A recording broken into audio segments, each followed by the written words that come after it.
हेरे ददनमा हेरे गुडुआ हेरे सोनुआ आगे मैया ई 12 बजे में कहां जा ले रे एगो हसुआ भी ले ले साथ में बहन के बिना ओढ़ानियों के जा ले। अरे नहीं जानो गेहूं कटनी लगल है गेहूं मार काटे जा होते आओ तो हट घरी गलते सोच रहो नहीं रे हमरा कुछ गड़बड़ लगा है वही दोपहरीवा में गेहूं काटे जीते रुक हमरा पूछो ही रुक रुक आगे आगे कहां जा लेने आवे की होलो रे छौरा हमरा तोरा की काम लगलो रे पाएंगे त ई दिने दोपहरिया कहां जा रे त नहीं जाना हो कि हसू ले ले गेहूं काटे जीलिया पाजी आगे हमरा कुछ गड़बड़ बुझा के ठहर अच्छा हो गेहूं के टूटी गाड़ाई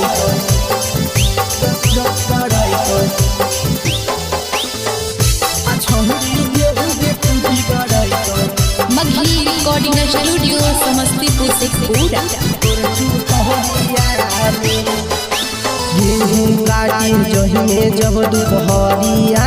में गेहूं काटी जहिने सुन दोपहरिया में छौड़ी गेहूं के कुटी गड़ाई तो तोर चुतरिया में छौड़ी गेहूं के कुटी गड़ाई तो तोर चुतरिया में दर्द उठतौ छौड़ी तोर कमरिया में दर्द उठतौ छौड़ी तोर शरीरिया में छौड़ी गेहूं के कुटी गड़ाई तो तोर चुतरिया में छौड़ी गेहूं के कुटी गड़ाई तो तोर चुतरिया अच्छा गलती हो गई जाने कुछ ना सब घड़ी तो तोरी में सोच रहू आगे ना गे दोपहरिया में ना जाइए तो नहीं तो है पनिया में चल जा समझ ले अच्छा हुड़ी गेहूं के कुटी गड़ाई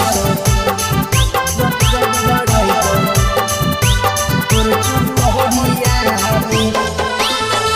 जब जब जइनी छौड़ी गेहूं काटे खेतावा में देखिए के पीछा करतौ छौड़ी तोरा बगीचावा में हे गे सुन ले जब जब जइनी छौड़ी गेहूं काटे खेतावा में देखिए के पीछा करतौ छौड़ी तोरा बगीचावा में ओढ़नी करके ना चल रहिया में उतर के ना चल रहिया में छौड़ी गेहूं के कुटी गड़ाई तो तोर चुतरिया में छौड़ी गेहूं के कुटी गड़ाई तो तोर आले फिर हम गलती से बोल दियोगे छौड़ी गेहूं के कुटी गड़ाई तो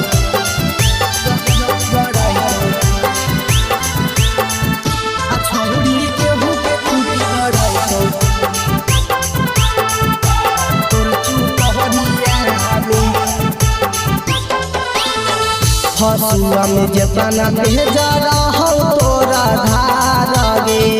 ओकर से तेज छौड़ा रहो सब तुम्हार गे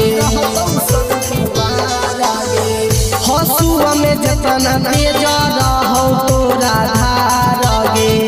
ओकर से तेज छौड़ा रहो सब तुम्हार गे बसल हखी किसके नजरिया बसल हखी दहदन के नजरिया में छौड़ी गेहूं के कुटी गड़ाई तो तोर चुतरिया में छौड़ी गेहूं के कुटी गड़ाई तो तोर चुतरिया में हे गे बात कर रही है मैं तो भोग देता